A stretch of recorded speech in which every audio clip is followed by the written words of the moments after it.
ఇప్పుడే జీ5 app download చేయండి. చూడండి మీ ఫేవరెట్ టీవీ షోస్ ఎప్పుడైనా ఎక్కడైనా. లక్ష్మీదేవి అమ్మవారిని గనక కొలిస్తే సకల సిరి సంపదలు మన సొంతమవుతాయి. మన ఇల్లు సంతోషాల నిలయమవుతుంది. అలాంటి మహాలక్ష్మిని కర్ణాటక రాష్ట్రంలోని బెంగళూరు నగరంలో గల శేషాద్రిపురంలో కొలువుతీరి ఉంది. ఈ ఆలయాన్ని ఇవాల్టి మన ఓంకారం ఆలయ దర్శనంలో దర్శించుకుని తరిద్దాం.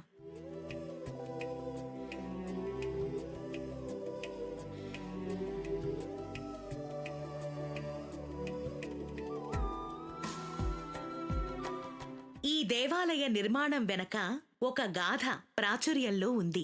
1950వ సంవత్సరంలో బెంగళూరు గుట్టహళ్లి ప్రాంతంలో హచ్చిలక్కమ్మ అనే గ్రామదేవత భక్తులను అనుగ్రహిస్తూ ఉండేదట. హప్సి శ్రీదేవి, చంద్రశేఖర్ దంపతులు ఈ అమ్మవారిని విశేషంగా సేవిస్తూ ఉండేవారట. అయితే ఒకానొక సమయంలో అనారోగ్యంతో బాధపడుతున్నటువంటి చంద్రశేఖర్ తన అనారోగ్యాన్ని దూరం చెయ్యమని అమ్మవారిని వేడుకున్నాడట. ఆయన మొరని ఆలకించినటువంటి హచ్చిలక్కమ్మ చంద్రశేఖర్ యొక్క అనారోగ్యాన్ని పారద్రోలిందట. అందుకు ఎంతగానో సంతసించినటువంటి చంద్రశేఖర్ అమ్మవారి పట్ల కృతజ్ఞతగా భక్తి భావనతో హచ్చిలక్కమ్మకు శాశ్వత ఆలయాన్ని నిర్మింపచెయ్యాలని తలపెట్టారట. అనుకున్నదే తడవుగా 1952వ సంవత్సరంలో ఆలయం రూపుదిద్దుకుంది. అమ్మవారి యొక్క విగ్రహం పంచలోహాలతో మూర్తీభవించింది. అత్యద్భుతమైనటువంటి సౌందర్యంతో అలరారుతున్నటువంటి రాజ విమాన గోపురాలపై కొలువుతీరి ఉన్నటువంటి వివిధ దేవతామూర్తులు అనిర్వచనీయమైనటువంటి శిల్పకళా సంపద కనువిందు చేస్తోంది.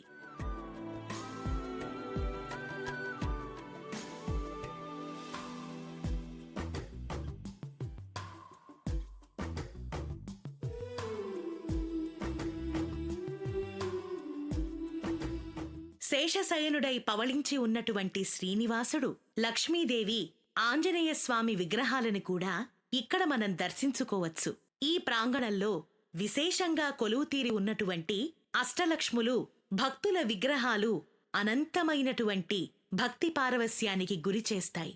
అష్టలక్ష్ములని గనక ఆరాధిస్తే అష్టైశ్వర్యాలు మన సొంతమవుతాయి. ప్రతినిత్యం విశేషంగా అభిషేకాలు, అర్చనలు, పూజాదికాలు నిర్వహించబడేటువంటి ఈ అమ్మవారిని 3 వారాల పాటు గనక ఆరాధిస్తే ధర్మబద్ధమైనటువంటి ఏ కోరిక అయినా నెరవేరుతుంది అనేది భక్తుల యొక్క ప్రగాఢ విశ్వాసం.